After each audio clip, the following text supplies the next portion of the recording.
নমস্কাৰ গাইজ, চবকে নমস্কাৰ কৰিছোঁ বন্ধু বান্ধৱীসকল। আজি মই নতুন এটা ৰেচিপি লৈ আহিছোঁ আপোনালোকৰ ওচৰলৈ। সেইটো হৈছে ঢেকীয়া শাক আৰু খৰিচা। হয়, ঢেকীয়া শাক আৰু খৰিচা কেনেকৈ বনায়, কি দি বনাম, আপোনালোকে ভিডিঅ'টো পূৰাকৈ চাই থাকিব, তেতিয়া গম পাব। তো ভিডিঅ'টো ষ্টাৰ্ট কৰোঁ। এইখিনি হৈছে ঢেকীয়া শাকখিনি মই ভালকৈ কুটি বাছি ল'ম এতিয়া, আৰু এইখিনি হৈছে খৰিচা। ভিডিঅ'টো আৰম্ভ কৰিছোঁ। শাকখিনি ভালকৈ বাছি লৈছোঁ সৰু সৰুকৈ। আপোনালোকে কটাৰীদিও কাটি ল'ব পাৰিব, মই হাতৰে ছিঙি লৈছোঁ। এতিয়া শাকখিনি মই পূৰা বচা হৈ গ'ল, ধুনীয়াকৈ বাছি ল'লোঁ। আৰু আজি বনাব লৈছোঁ মচুৰ দাইল, কঁঠাল গুটি আৰু খৰিচা, কেঁচা জলকীয়া, পিঁয়াজ আৰু নহৰু দি কিনে আঞ্জাখন মই ৰেডি কৰিছোঁ। কঁঠাল গুটিখিনিও মই কাটি ল'লোঁ দুফাল কৰি, নহৰু ইয়াত মই পিচি কিনে থ'লোঁ, পিঁয়াজ আৰু জলকীয়াও ৰেডি কৰি ল'লোঁ।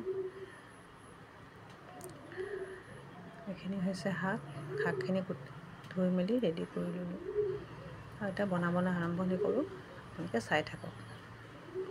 তেলখিনি গৰম হোৱাৰ পিছতে মই পিঁয়াজখিনি দি দিলোঁ।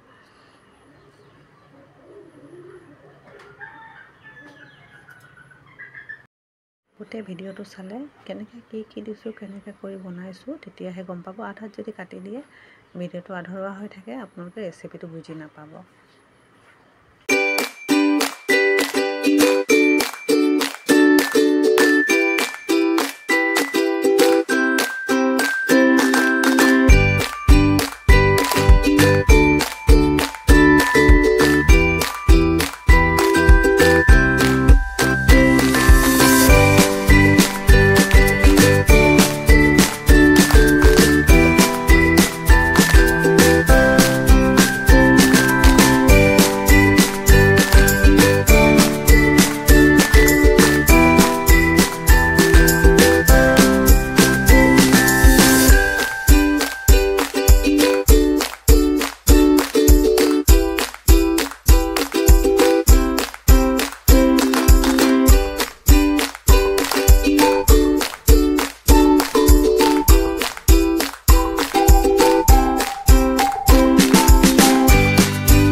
আৰু এতিয়া দি দিম আমি খৰিচাখিনি।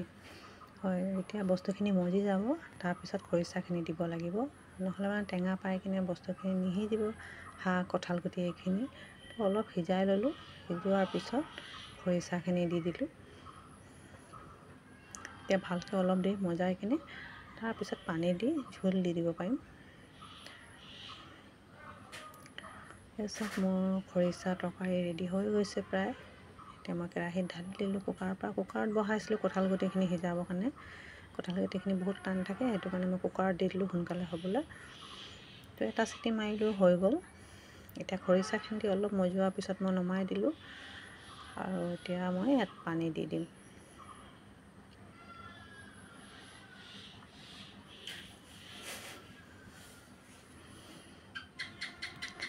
এবাৰ আপোনালোকে বনাই চাব, এনেকৈ বহুত ভাল লাগিব খাই কিনে। খৰিচাৰ সোৱাদ বহুত ধুনীয়া, বহুত মানুহে ভাল পায়। তো গৰম পৰিলে খাই বহুত ভাল লাগে। আজি বহুত বেছি গৰম পৰিছিলে, সেইটো কাৰণে মই খৰিচা টেঙা বনালোঁ। আৰু আপোনালোকে এবাৰ ট্ৰাই কৰিব ৰেচিপিটো, বহুত ভাল লাগিব। আৰু কমেণ্টত জনাব ভিডিঅ'টো কেনেকৈ লাগিলে, ভাল লাগিছে না বেয়া লাগিছে ক'ব, তেতিয়া মনটো ভাল লাগে। আৰু বেয়া যদি হৈছে আৰু ভাল কৰিব চেষ্টা কৰিম। তো অলপ উতল হোৱাৰ পিছত মোৰ তৰকাৰী ৰেডি হৈ যাব। আৰু এই চব ৰেডি হৈ গ'ল, খৰিচা তৰকাৰী মোৰ ৰেডি হৈ গ'ল। কিমান ধুনীয়া কালাৰ দেখাইছে। তো গাইজ, আকৌ বেলেগ এটা ব্লগ লৈ কিনে আপোনালোকৰ ওচৰলৈ আহিম। আপোনালোকে ব্লগটো চাই কেনেকৈ লাগিলে ক'ব। তো গাইজ বাই বাই গাইজ, বেলেগ এটা ভিডিঅ' লৈ আকৌ আহিম।